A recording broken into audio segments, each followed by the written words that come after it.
All right, I want to talk today about knowing your numbers and why it's so important. And when I say numbers, I mean money. And today is Wednesday. What do we got here? The 24th of February, and we're at the brink of war, it looks like. And a lot of things bad could happen. I mean, a lot of things could go wonky here, and I think a lot of people need to be prepared. There's so many situations going on. It's because of money, right? I think everything's driven because of money. Wars and peace, I think, in my opinion, a lot of things evolves on what the economy is doing, and we are a debt-based society. And the thing that gets me really as of lately has been that our entire system, our monetary system, teeter-totters on Wall Street. So if the stock markets tank, we all go down with it, and yet most of us have no involvement of any effect towards what happens there, right? This is a lot of money being moved around everywhere. We have a situation right now where we have the stock market being a bad place to invest. So what's happening is investors are going and they're buying up real estate by droves, big giant companies, because us regular folk don't know our numbers, as like myself, are completely priced out. It's because I haven't managed my life to that extent to where I've made that much money, a couple, like $1 million, right? These millionaires are now coming in against us thousandaires, and they're buying things up. They're driving the prices of everything, and it affects us. So we do have control, I think, as the poor, the middle class, the lower class, I guess we can call it. I think there's all kinds of different spectrums, in my opinion. The upper class, right? And I think it's everywhere from the poor to the upper class that are affected. And when I say upper class, just to give some perspective, in my opinion, is if you're making like $100,000, $150,000, $200,000 a year, you're kind of upper class, right? And depending on how you've positioned yourself, if you know your numbers, have you gained yourself some emergency funds, right? Are you overextending yourself financially? You make $100,000 a year, but you got this high $6,000 mortgage every month. Those things could add up. Do you know your numbers too? One of the things that I came to find out is that if you go from a 3% rate, a mortgage rate, right, and you purchase a home, say, for $300,000, right, you're going to end up spending probably, when it's all done in a 30-year fixed loan, you're going to end up spending about $170,000 more than what you paid for, right? So you got to add in the $300,000 plus, say, to make even numbers, just below of $200,000. So you're actually buying the house for $500,000. This is knowing your numbers. A thing I've just educated myself on is if the interest rates went up to 5%, you'll actually be paying almost double for your home. Right? You buy a $500,000 home. You think in your mind, this is $500,000. At the end of it, the end of your life, or the life of that mortgage loan, you're going to end up spending about $1 million.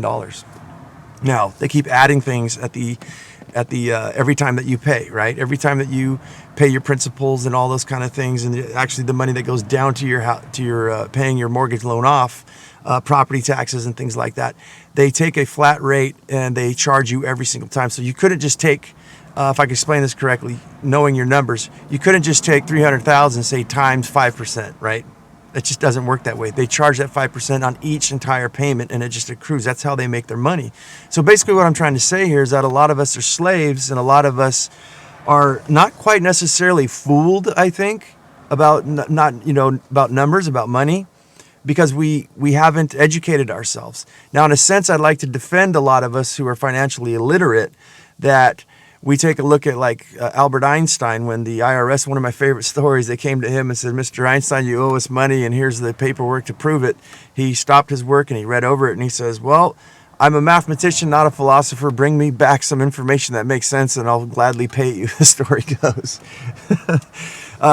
So yeah, we need to know our numbers, guys. And I think I need to be here a little bit more to give people tools to understand these things. If you're going to get into a mortgage, we need to understand what all of these mortgage principles, property taxes, fixed, variable loans.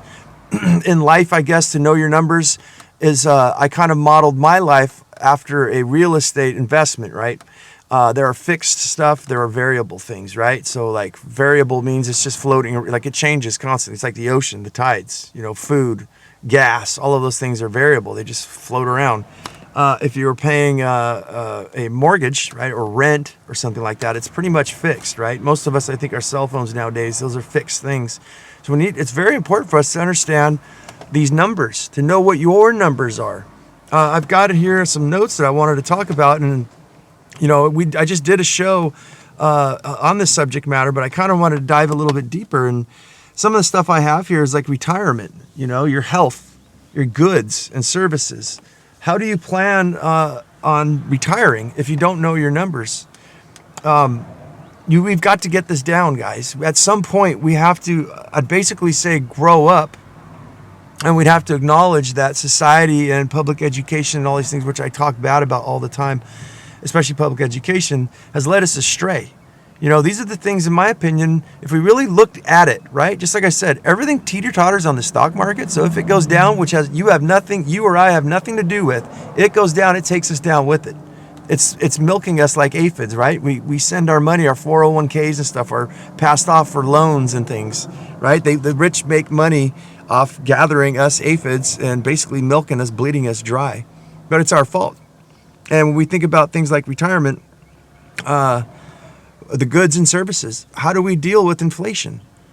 So one of the things that just really crossed my mind here lately, and it's kind of the inspiration of today's show, is that when I talk to a lot of people around me, I see that they don't know how to save, right? They don't know how to budget. I'm not claiming I'm a financial, teacher or anything, nowhere by the means. I just educate myself constantly to try to learn. But a lot of these people I encounter have no idea of what's going on, especially in their own lives. They don't know their own numbers. What's scaring me right now is if we hit these hard times, statistics say that most people, 7 out of 10, can't even handle a $1,000 emergency. Their ship's going to go down. They get hit by a car. Let's just say you had an illegal alien who didn't have a license. And I've seen this happen like multiple times. What happened is they end up hitting into somebody else's car. Like a friend of mine got out of their car and just took off running and left my friend there with an entire wreck. Nobody knows who the person was, where, what. They just disappeared. And meanwhile, my friend, there's no way to collect insurance unless he was paying for full coverage on his vehicle, but he wasn't, and he got screwed. There's many things that could happen in life. I mean, right now with this war and things like that, I think that everything's going to be turned upside down. I think, as they say, why let a good catastrophe go to waste? The problem is a lot of us people are sitting at the wayside. Most of us are uneducated. Most of us are not prepared for a financial downturn or correction. This great reset. You'll own nothing and be happy. I don't know if people are even talking about these things. Right? How many people are talking about this? I bring the subject matter up, and I guess that's why I'm here too, because it gives me some sort of outlet to say what I think. I start talking to people, and they just ignore this. They just don't care. It's like they think that life's just going to keep on going, and unfortunately, I don't think that they're right. I think that when I look at my life, all the hard work and things I've done, and that's a lot of reasons why I'm here too, is to try to be there to help people, is that the stress that I feel, I just realized yesterday, is nowhere near what other people must feel like. I've got enough money to last me for like maybe 2-3 years, guys. I talk about this on my show, right? I've got plenty of gasoline for my cars in case we had something happen, right? Which we could have an oil problem. Who knows? It can skyrocket. I've just prepared with food, gas, energy, money. I've got things set up for me and my 2 daughters to survive for a very, very long time. I think, in fact, we'd be beyond surviving, we'd be thriving. And we're at that point where we can actually utilize some of that money if a financial downturn happens and the dip, as they say, to go buy the dip. I'm one of those people who's positioned himself into one of those areas that if we had a financial crash, I've got the investments and the background to go in there and scoop something up. I don't mean harm. I would never want to buy somebody's house from them, that didn't need it. The point is that I'm very fearful that a lot of people are going to lose their, and a lot of people, I think that we might have a lot of homelessness. And when I look around, places like Portland, Los Angeles, I live in North County, San Diego, if it means anything to anybody. But when I think about all this, there is a growing number, even here in North County, San Diego. I haven't been into a major city in a very long time. There's very small cities out here where I live. I live actually in the country just about. But I'm noticing that there's a lot of tents, a lot of RVs being parked in commercial spaces, and the homeless number, basically, to get that out of my mouth, seems like it's growing and growing. And my fear is that this thing teeter-totters too hard. Remember, we're talking about the stock market. And if the stock market goes down because of this war, which stocks do not do well in, if it goes down and we have a sudden crash, where are people going to go? Especially with this high inflation, right? With the cost of everything so high. I don't know how people are going to pay their rent. I don't know how they're going to make their mortgages. I don't know how they're basically going to survive. And I think that you guys got to get down. You've got to know your numbers. And I've run out of time. I got to try to keep these shows to 10 minutes, guys. I can't afford on the podcast and the RSS feed to do these things anymore. I'm trying to lower my overhead down. I do 2 shows, right? And I don't know what you guys think. I'm going to skip out the intro for now on. From here on in, I'm just going to cut straight into it. Go for it, and maybe cut the crap. Maybe that's why some people have dropped off. The beginning is probably too long. I don't know. I have an introduction for it, but I don't know. That's what I think. What do you guys think?